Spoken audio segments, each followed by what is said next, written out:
Boa tarde e obrigado por aguardarem. Sejam bem-vindos à teleconferência da Tegma Gestão Logística S.A. para a discussão dos resultados referentes ao segundo trimestre de 2021. Estão presentes hoje conosco os senhores Marcos Medeiros, diretor-presidente, e Ramon Pérez, diretor financeiro e de Relações com Investidores. Informamos que este evento está sendo gravado e que todos os participantes estarão apenas ouvindo a teleconferência durante a apresentação da companhia. Em seguida, iniciaremos a sessão de perguntas e respostas, quando maiores instruções serão fornecidas. Caso algum dos senhores necessite de assistência durante a conferência, queira, por favor, solicitar a ajuda de um operador digitando *0. O replay desse evento estará disponível logo após seu encerramento por um período de 7 dias. Assim, gostaria de passar a palavra ao Sr. Marcos Medeiros, diretor-presidente da Tegma, que dará início à apresentação. Por favor, Sr. Marcos, pode prosseguir. Boa tarde a todos. Bom, sou o Marcos Medeiros, CEO da Tegma. Em nome de toda a empresa, agradeço mais uma vez a participação e mais uma teleconferência de resultados. Comigo aqui tem o Ramon Pérez, nosso diretor financeiro, o Ian Nunes e o Felipe Silva, da área de RI.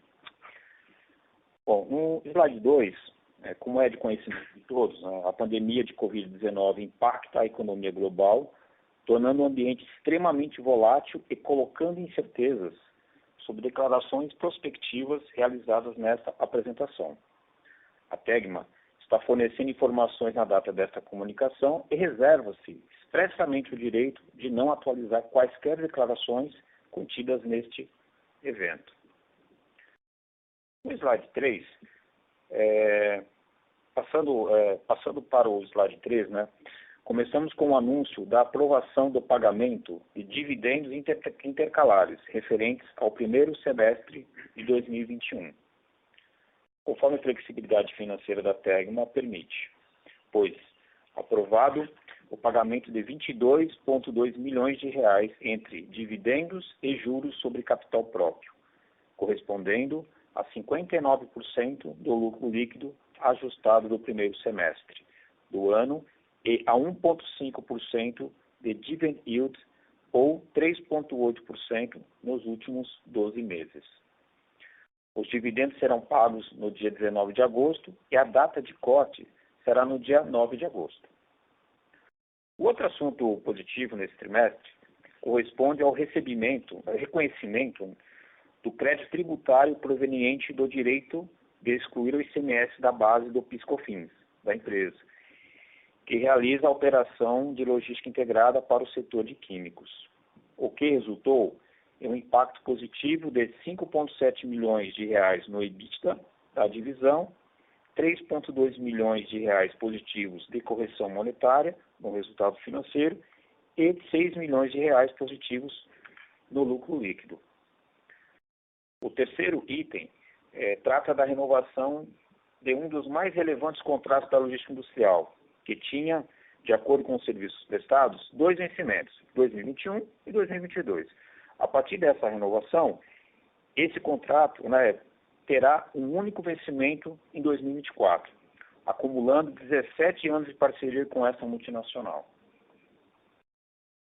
O quarto assunto, conforme foi amplamente noticiado, no início de julho a Tegma recebeu uma proposta de combinação de negócios não solicitada da Júlio Simões, da JSL.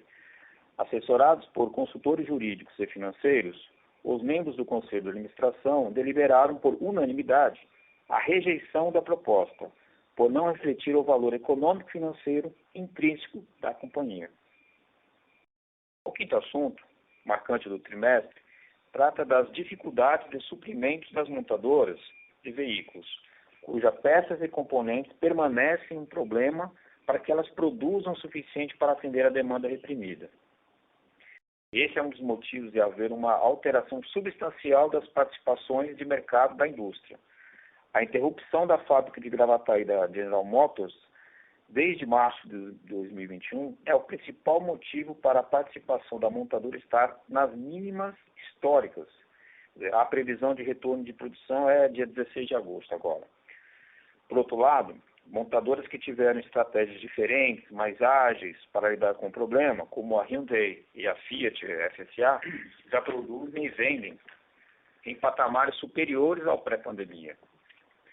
Essa dinâmica impactou negativamente os volumes transportados e o nosso market share no primeiro semestre de 2021. Por último, convidamos todos a visitar o nosso site institucional, www.tegma.com.br, que traz uma nova identidade visual da Tegma e as novidades recentes das operações. Bom, passando para o slide 4, falamos de passos importantes que estamos tomando no sentido de melhorar o impacto das nossas operações nos aspectos de responsabilidade socioambiental e de governança. Nesse mês de julho, submetemos ao Programa Brasileiro, o GHP Protocol, o inventário de emissões de gases de efeito estufa de 2019 e de 2020. Um importante passo para dar transparência ao impacto das nossas operações no meio ambiente e para balizar iniciativas para a redução da intensidade das nossas emissões no futuro.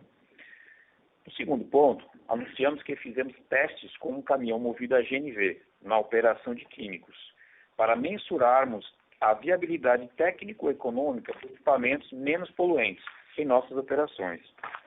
Estaremos sempre em busca de novas iniciativas, como tivemos em 2017, com a criação de um semi-reboque mais eficiente e com menor impacto ambiental.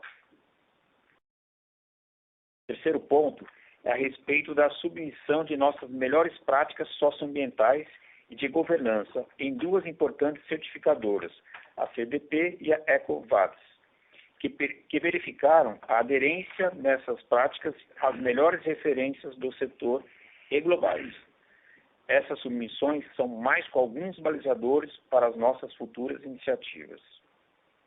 O quarto ponto trata da aprovação das políticas de transação com partes relacionadas e de anticorrupção, políticas importantes, para melhorar ainda mais a transparência dos nossos negócios e aumentar o nível de confiança dos nossos processos. Por último, não menos importante, foi realizado na unidade da operação de químicos da companhia uma auditoria chamada Together for Sustainability, que avaliou questões ambientais, de saúde, segurança dos colaboradores e direitos humanos. O resultado foi de 99% de atendimento às questões aplicáveis, com 1% de não conformidade. Bem, com isso, passo a palavra para o Ramon, para que ele prossiga com as informações da operação e do nosso desempenho econômico financeiro. Obrigado, Marcos. Boa tarde a todos. No slide 5, vemos as principais estatísticas do mercado de veículos no Brasil. Lembrando que, em função de o segundo trimestre de 2020 ter sido muito impactado pela Covid, nós estamos comparando do segundo trimestre de 21 com o primeiro trimestre de 21. Conforme pode-se observar no gráfico de cima, apesar da resiliência das montadoras no enfrentamento dos problemas de suprimentos, as vendas domésticas do primeiro semestre de 21 ainda permanecem 20% inferiores às vendas do mesmo período de 19. Por outro lado, a gente pôde observar um pequeno crescimento no segundo trimestre de 21 na comparação trimestral. No gráfico abaixo, à esquerda, a gente vê que no primeiro semestre tivemos uma produção de pouco mais de 1 milhão de unidades. Essa marca foi atingida em 19, no mês de maio. Isso é reflexo de todo o esforço das montadoras em se adaptar ao cenário atual. Em função de paradas e das oscilações naturais, pode-se observar que no segundo trimestre deste ano, a produção foi 10% inferior na comparação trimestral. Por outro lado, no gráfico à direita, a gente observa que a exportação de veículos, né, do primeiro semestre de 21 já está se aproximando do patamar de 2019. Ao nosso ver, né, dentre outros motivos, isso se justifica pela taxa de câmbio bastante competitiva. Bom, no slide 6, a gente vê os principais indicadores operacionais da divisão de logística automotiva. No gráfico acima, o market share do primeiro semestre de 21 é o menor dos últimos 2 anos, em função dos problemas da cadeia de suprimentos automotiva, que tem impactado, né, de forma mais acentuada os principais clientes da TEG. A quantidade de veículos transportados no segundo semestre foi 7% inferior na comparação trimestral, e o market share permaneceu em 22,8%. A distância média, no gráfico abaixo, também tem apresentado o menor patamar dos últimos 3 anos, em função da interrupção da produção da Ford no estado da Bahia, que gerava viagens mais longas, do aumento da representatividade da exportação via porto, que tem distância média inferior, além da parada da planta de Gravataí, no Rio Grande do Sul. Passando para o slide 7, nós mencionamos aqui os resultados da divisão de logística automotiva.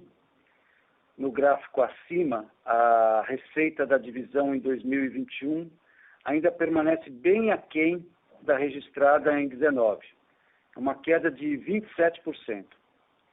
A estabilidade da receita na comparação trimestral é reflexo principalmente do reajuste da tarifa de transporte em maio de 21.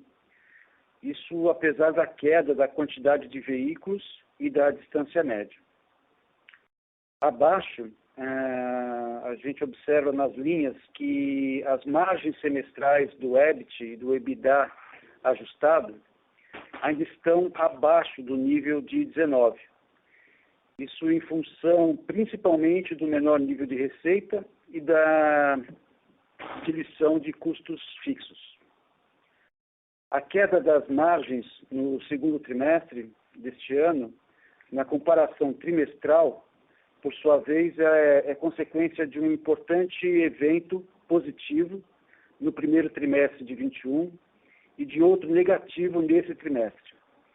Se não fossem esses eventos, as margens EBITDA ajustada da divisão estariam em patamares entre 12% e 13% em ambos os trimestres.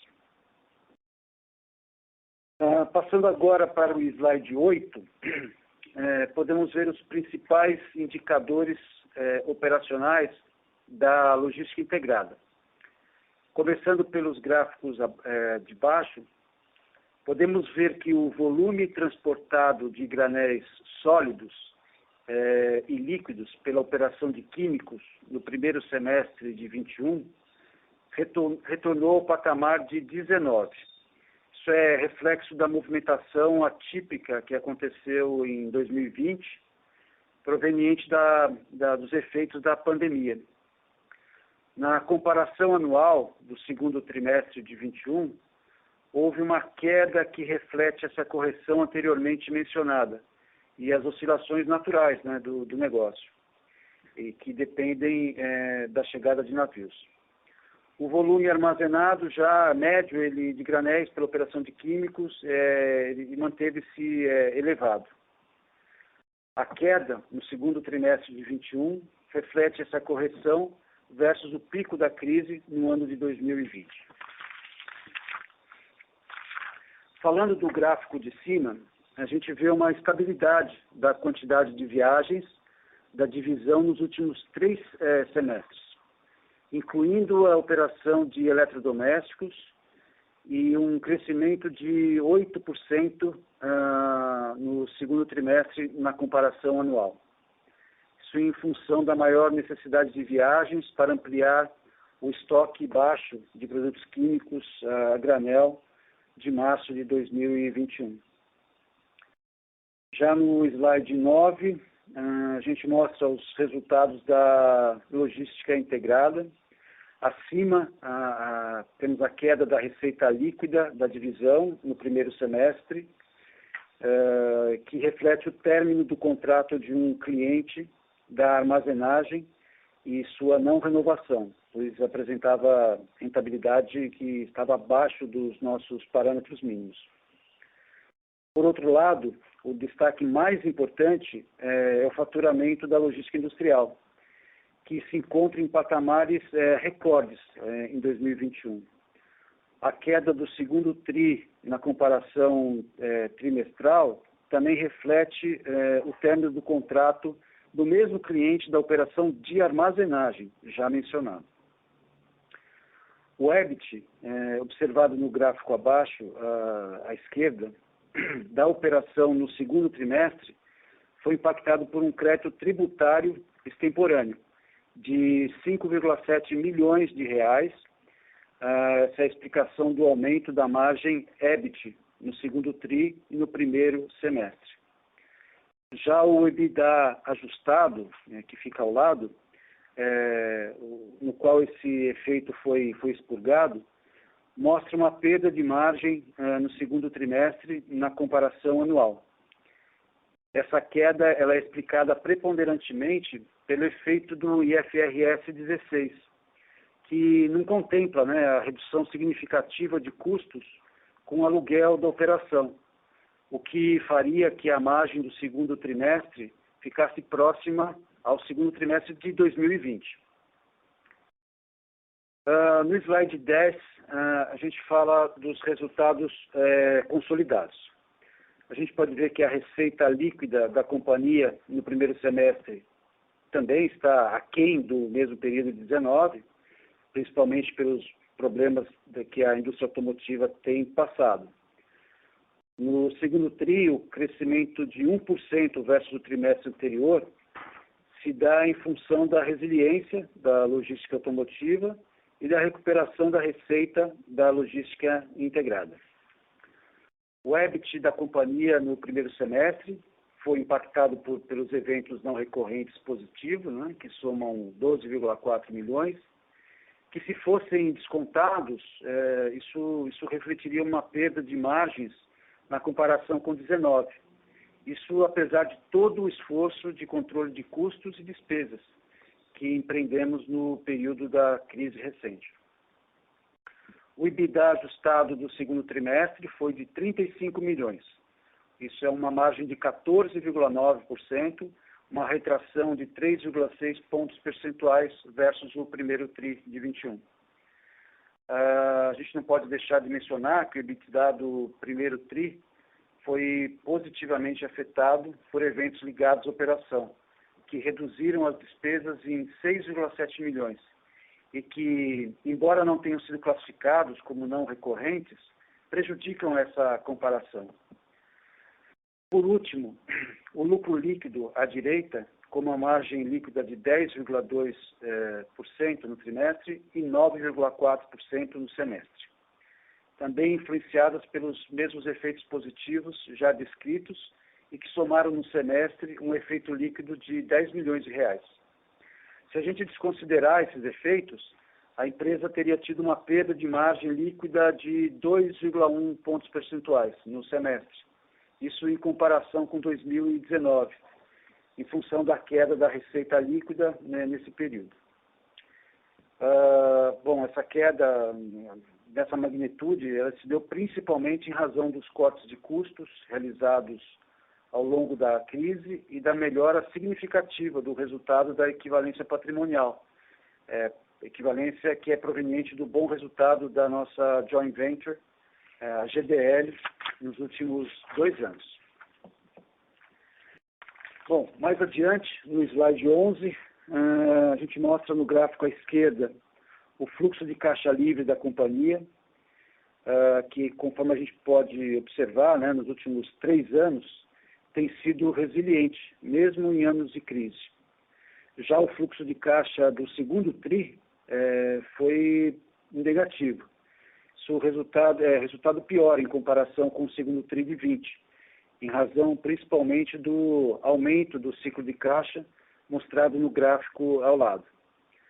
Esse ciclo de caixa do segundo TRI, de 46 dias, foi maior quando comparado com os últimos 3 trimestres, que foram em torno de 39 dias. Esse aumento ele ocorreu em função de uma postergação, por razões comerciais, por questões comerciais, do recebimento pelo transporte na operação de logística de veículos, e que a gente não acredita que seja recorrente. Por último, o CAPEX da companhia foi de 6 milhões no segundo trimestre e de 13 milhões no primeiro semestre, representando em torno de 2,7% da receita líquida. Esses valores eles correspondem principalmente à aquisição de novas embalagens para a operação de logística industrial, que tem demanda por embalagens de diversas especificações. Isso faz parte do contrato com o cliente. Obviamente que é devidamente rentabilizado de acordo com o custo de capital da companhia. Já no slide 12, nós mostramos detalhes sobre a nossa estrutura de capital. No primeiro gráfico, fica evidenciado que o caixa de 245 milhões de reais em junho de 21 é muito superior às amortizações da dívida bruta atual para os próximos 4 anos. Nesse segundo trimestre, foi realizado o pagamento de 40 milhões de reais de dívida, e a dívida vencida de 2021, remanescente de 25 milhões, foi integralmente paga agora em julho de 21. Com isso, não resta nenhuma dívida a vencer em 21. Sobre a composição da dívida líquida, na tabela abaixo, a gente pode ver que no segundo TRI de 21, tivemos um caixa líquido de 93 milhões. Isso aí reflete a estrutura bastante desalavancada da companhia. À direita e acima, a gente vê a evolução do custo da nossa dívida, que aumentou em meados do ano passado, mas isso foi em função das captações realizadas para garantir a segurança de caixa da companhia. O custo da dívida em junho de 21 se reduziu para CDI mais 2,6%, em função do pagamento da dívida anteriormente mencionado.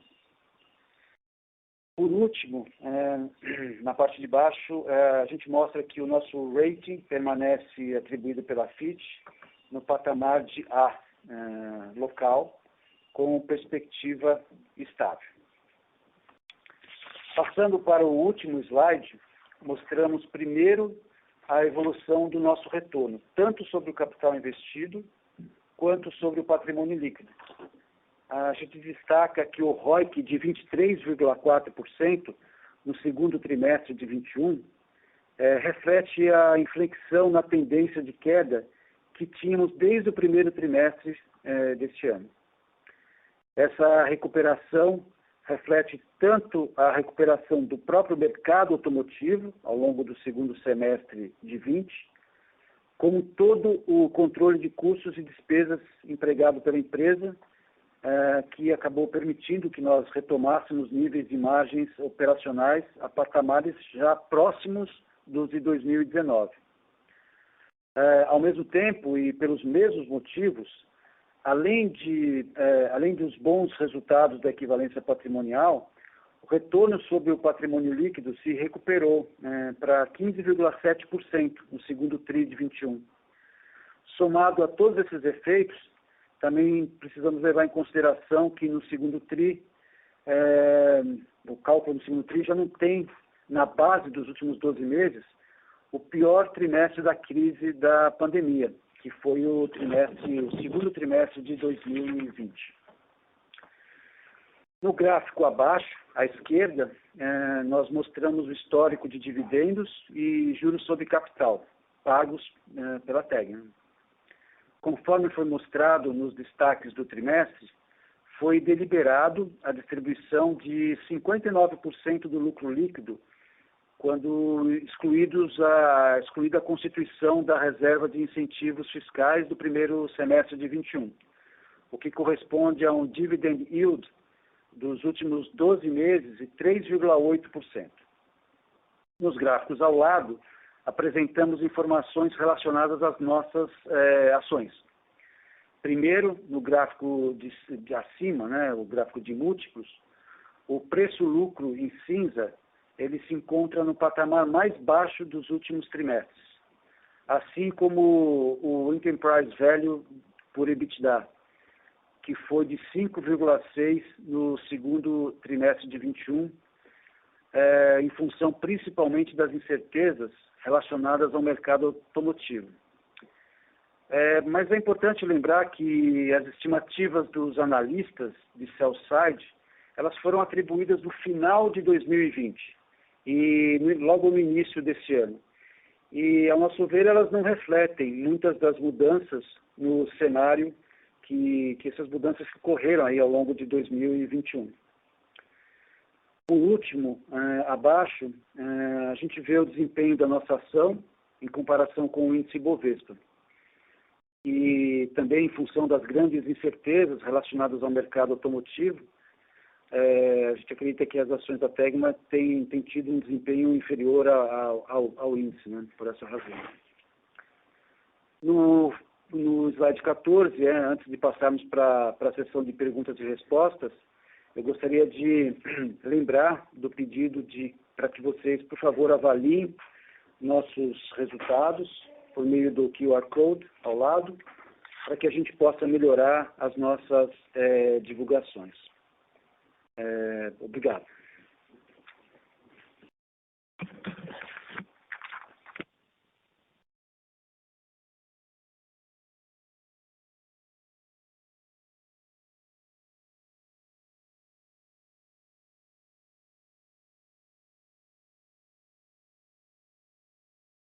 Senhoras e senhores, iniciaremos agora a sessão de perguntas e respostas. Para fazer uma pergunta, por favor, digitem *1. Para retirar a pergunta da lista, digitem *2. O Sr. Marcos lerá as perguntas feitas por meio da webcast. Nossa primeira pergunta é de Guilherme Nunes, da Condor Insider. Alô, consegue me ouvir? Sim. Oi.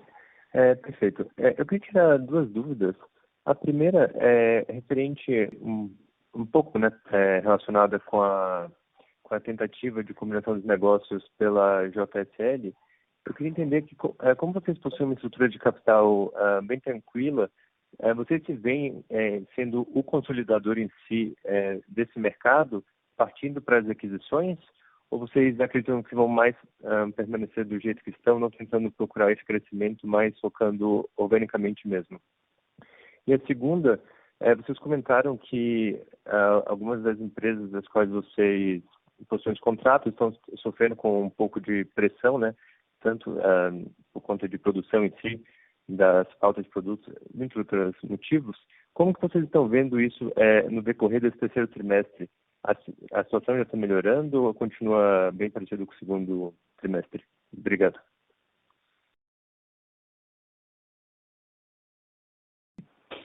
Oi, obrigado pelas perguntas. É o Ramon que está falando. Eu vou comentar um pouco sobre a sua primeira questão e o Marcos vai falar um pouco sobre a segunda, né? Bom, se eu entendi bem a sua primeira pergunta, ela tem a ver com a nossa estratégia, né? Com a nossa estratégia e principalmente com a estratégia de crescimento, seja orgânico ou inorgânico. O crescimento o crescimento orgânico, obviamente, faz parte do nosso DNA, né?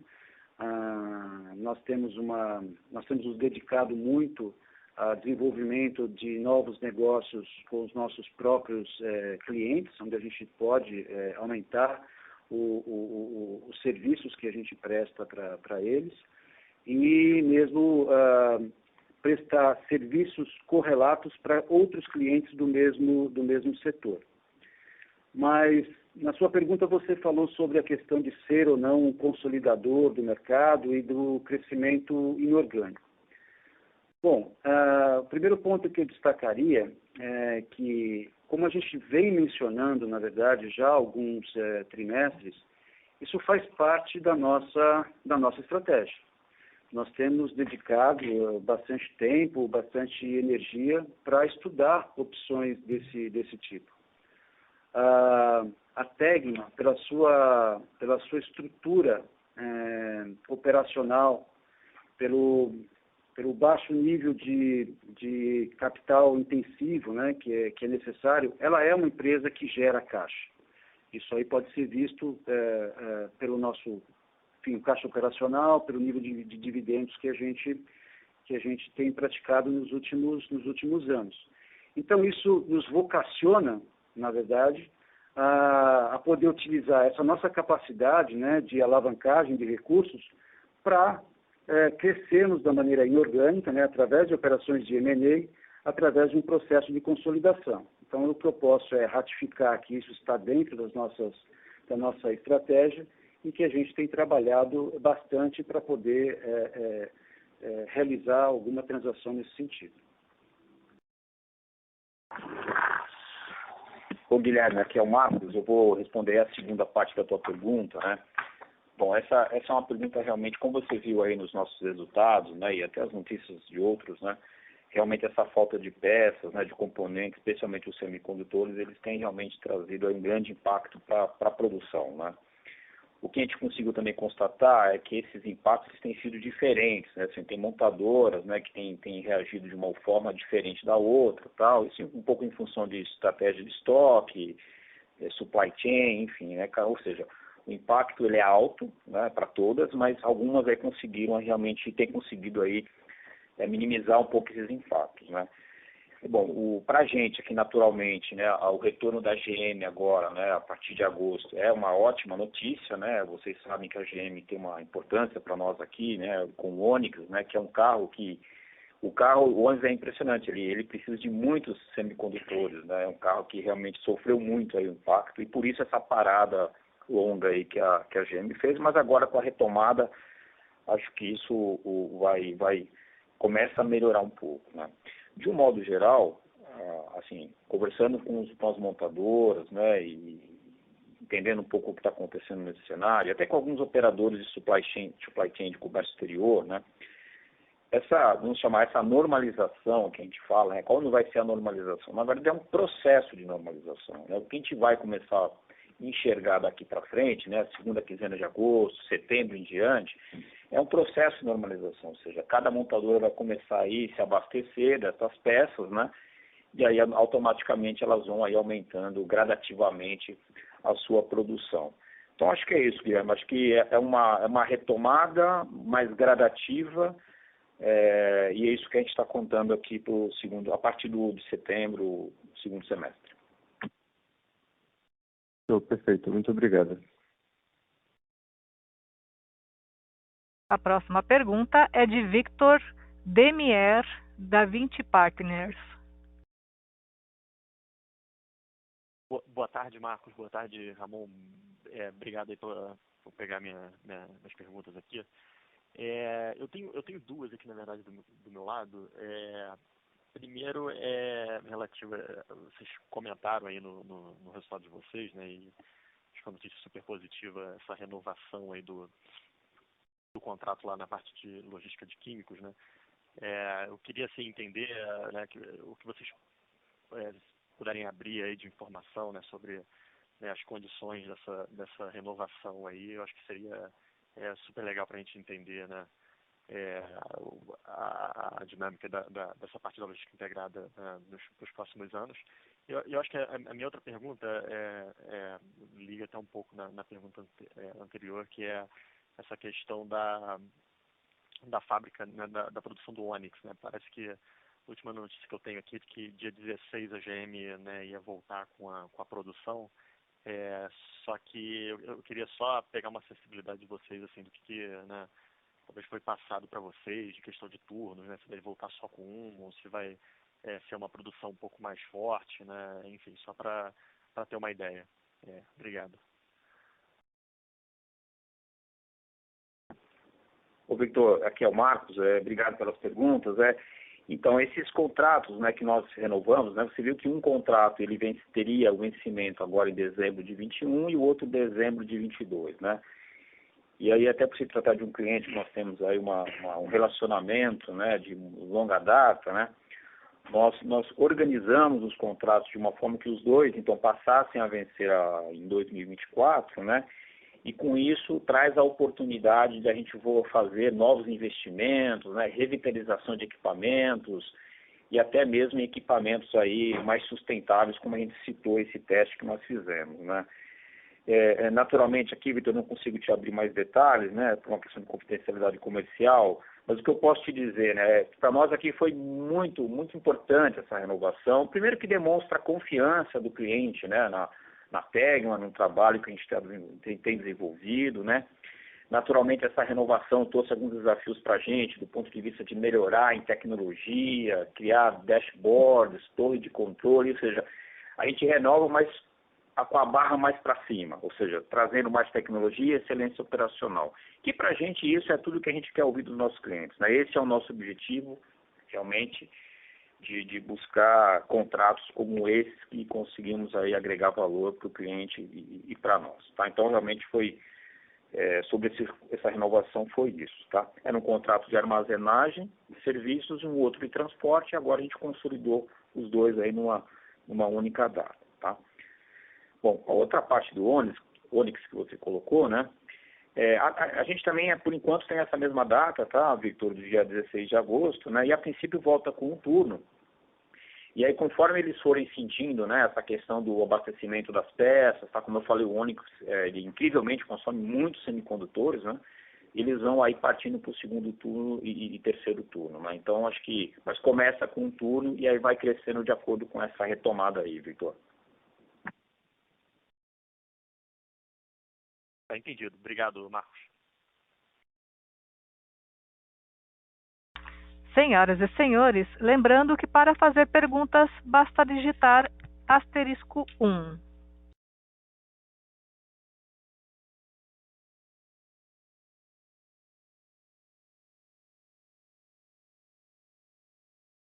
A próxima pergunta vem da Webcasting.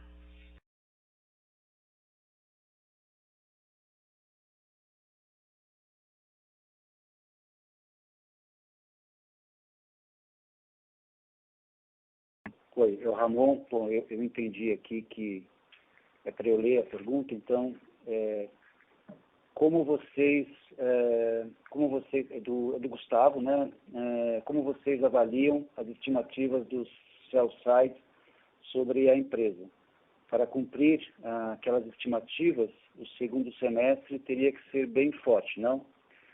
Bom, eu acho que até que eu mencionei, assim, en passant, quando eu estava comentando sobre os nossos múltiplos, né, que eles estão bastante afetados, né, quando são calculados aí sobre o consenso de mercado, né, eles estão afetados por projeções que foram feitas no final do ano passado ou no comecinho desse ano e que não consideravam todo o impacto que está havendo na indústria automobilística em função dessa falta de componentes. Eu posso, sem entrar no detalhe de números, mas eu posso dizer para vocês que as nossas projeções, né, para crescimento do volume em 2021, obviamente eram muito maiores quando nós fizemos nosso orçamento no ano passado, no final do ano passado, do que agora, né? E para falar de mercado, né, e para refletir essa necessidade de atualização dessas projeções, né, eu me lembro que no final do ano passado, acho que quando a Anfávia falava de 15% de crescimento para o ano de 2021, o mercado, vários analistas, não estou dizendo só a nossa avaliação, vários analistas consideravam que era uma projeção muito conservadora. E hoje essa projeção que era muito conservadora seria otimista nesse momento. Bom, parece que tem uma outra questão aqui que eu vou ler também.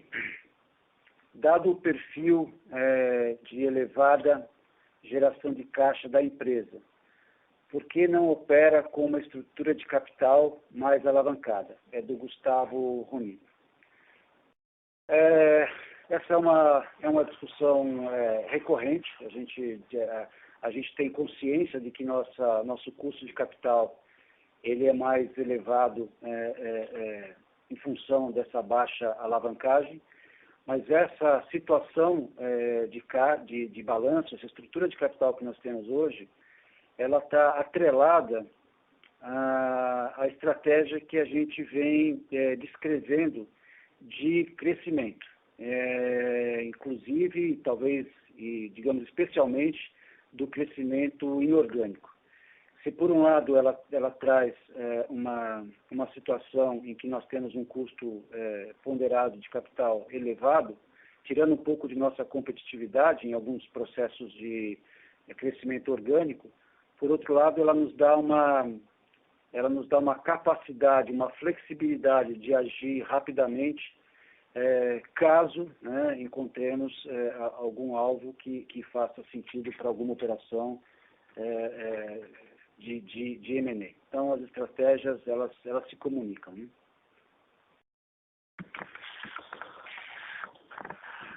Tem uma outra pergunta aqui, Marcos, eu vou fazer a leitura. Como está, é do André a pergunta, tá? Como está avançando o pipeline de aquisições? Quais setores em logística são prioridade em M&A? Bom, como acho que o Ramon já antecipou aqui, sim, né, o processo ele está em andamento, né, a gente está aí estudando, né, acho que a gente tem comentado já isso já de outros semestres, é uma agenda que nós temos aqui, ativa, né. Agora, quando a gente fala em setores, né, naturalmente sim, logística, né, a Tegma é um operador logístico e a gente quer manter esse posicionamento. Agora, uma coisa que é certa, né, a gente tem falado também, é a diversificação, né? Ou seja, não faz sentido a gente fazer movimentos, né, inorgânicos para aumentar a nossa exposição aí no setor automotivo, né? Então, naturalmente, os nossos processos aí, os nossos mapeamentos, eles sempre direcionam para movimentos aí para setores diferentes do setor automotivo. Então, outros segmentos aí que tenham um valor agregado, né? Acho que isso é um outro ponto importante, né? E esses, vamos dizer assim, possíveis alvos, né, que a gente possa estar monitorando, acompanhando o mercado, acompanhando todo esse processo que está acontecendo, nós naturalmente gostaríamos de manter aí, né, temos aí o desafio de manter os nossos resultados, as nossas margens, né, o que de alguma forma nos coloca aí em busca de alguns setores que têm valor mais agregado, né. Mas é um leque muito grande, então eu diria que a resposta mais precisa agora é que certamente não será no automotivo, mas que fica aberto aí para outras oportunidades dentro da logística. Especialmente empresas com logística integrada, né, para poder compor aí e fortalecer o nosso posicionamento desta divisão.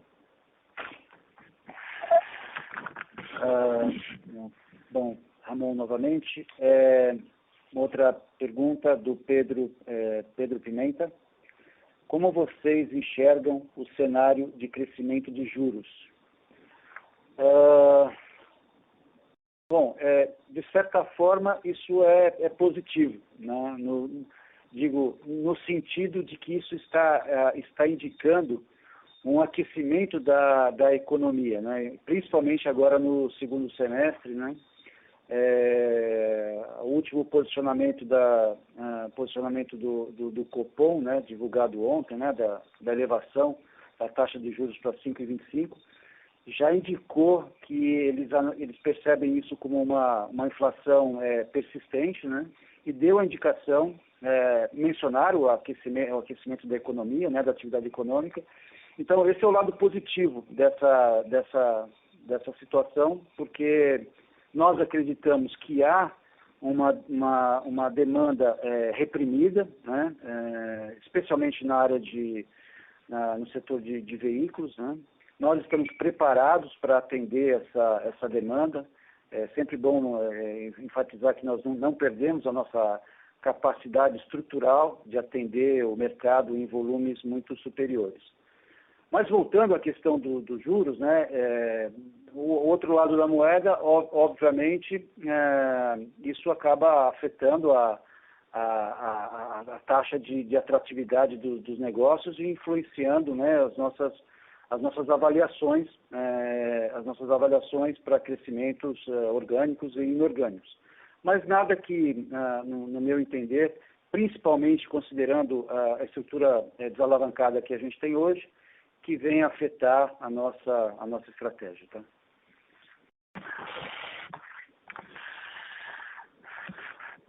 O Marcos aqui, eu vou fazer uma leitura que chegou para nós pergunta do Ricardo. Como vocês estão vendo a recomposição e fortalecimento dos estoques dos clientes na logística integrada? Esse movimento ainda continua? Então, Ricardo, não continua. Na verdade, até você pode ver na apresentação, né, os estoques agora estão estão reduzindo um pouco, ou seja, estão reduzindo para voltar ao patamar que era 2019. Né? Porque o que aconteceu em 2020, logo no começo da pandemia, como tinha toda uma imprevisibilidade do que ia acontecer, especialmente esses clientes de home care, né, eles se estocaram porque eles não sabiam o que ia acontecer. Né? Como, mais ou menos, se as montadoras tivessem feito isso também com os semicondutores, talvez hoje eles estariam numa situação um pouco melhor. Mas esses clientes, né, fizeram isso, né, então eles cresceram muito o estoque. Em 2020 a gente batemos recordes lá de estoque, né, dos nossos armazéns, mas aí já desde dezembro eles começaram um processo de normalizar esse nível de estoque, até porque é um working capital ali muito, muito pesado, né, para eles, né? Então, eu diria que não. Então, para químico, não, eles estão normalizando e vai ficar assim, né? Até porque eles também tinham muita dúvida de navios, né, frequência de navios, e inclusive no primeiro trimestre agora, a gente teve, se você lembrar do primeiro TRI, nós tivemos um pouco de impacto, né, justamente por atrasos de navio, mas isso também, esse schedule também já está aí se normalizando, né. Então, para o químico é isso. E para a linha branca, né, que é um outro cliente importante aí em relação ao estoque, eles não chegaram a criar picos de estoque, né, mas eles realmente tiveram um impacto muito pequeno. Né? Se você lembrar o ano passado, eles pararam só 10 dias, né, a produção em relação a isso, né, em relação a peças, vamos dizer assim. E desde lá eles continuam aí. Aliás, como o Ramon colocou aí, né, a gente tem comprado mais embalagem, né, que nesse contrato, como eles crescem as vendas e crescem linhas de produto, nós precisamos comprar mais embalagem justamente para atender aí essa demanda. Então é um sinal positivo, mas aí é aumento de volume, não é aumento de estoque. Na verdade, o que eles querem é aumentar o giro, né? Então é mais ou menos por aí, tá? Os estoques vão ficar normalizados a partir de agora. Senhoras e senhores, lembrando que para fazer perguntas basta digitar *1.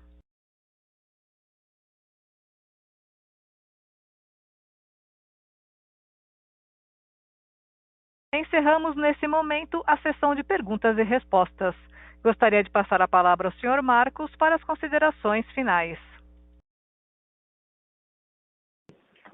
Bom, pessoal, primeiro, muito obrigado aí pela participação e pelas perguntas, né? Sempre, como eu sempre digo, né, as perguntas sempre trazem uma reflexão nova para nós aqui da administração, para o Conselho de Administração. Então, primeiramente, agradeço aí as perguntas e as provocações, né? Então, mais uma vez, eu gostaria de agradecer a participação de todos, né, e reforçar que estamos confiantes, né, de que o setor automotivo conseguirá ultrapassar essas dificuldades atuais, né, de falta de peças e de semicondutores, e que com o avanço do processo de vacinação no país e no mundo, né, a gente, felizmente, agora, acho que esse pegou aí um pouquinho o rumo, né, o mercado voltará a ser forte e sólido como antes, né? A gente já tem aí, acho que um grande sinal positivo, justamente essa demanda reprimida que a gente ouve aí das locadoras, né, e do próprio consumidor que tem fila de espera aí para alguns modelos, né. Nós aprendemos muito nos últimos meses, né, estamos mais preparados, né, e motivados, né, para atender os nossos clientes em sua retomada, seja ela gradativa ou não. Vamos manter a nossa estratégia de investir em excelência operacional. Acho que tudo que a gente falou aí de redução de custos, né, operacionais e administrativos, eles têm como base melhorias, né, excelência operacional como base, né, e em tecnologia, que aí não tem como a gente melhorar processos sem tecnologia, né, acho que a gente acredita muito aí nos pilares da logística 4.0. Então vamos manter vamos reforçar cada vez mais a nossa missão, né, de agregar valor aí para os nossos acionistas e para os nossos clientes. E o nosso time aqui de RI, nós ficamos à disposição. Obrigado a todos e boa tarde. A audioconferência da Tegma está encerrada. Agradecemos a participação de todos e tenham uma boa tarde.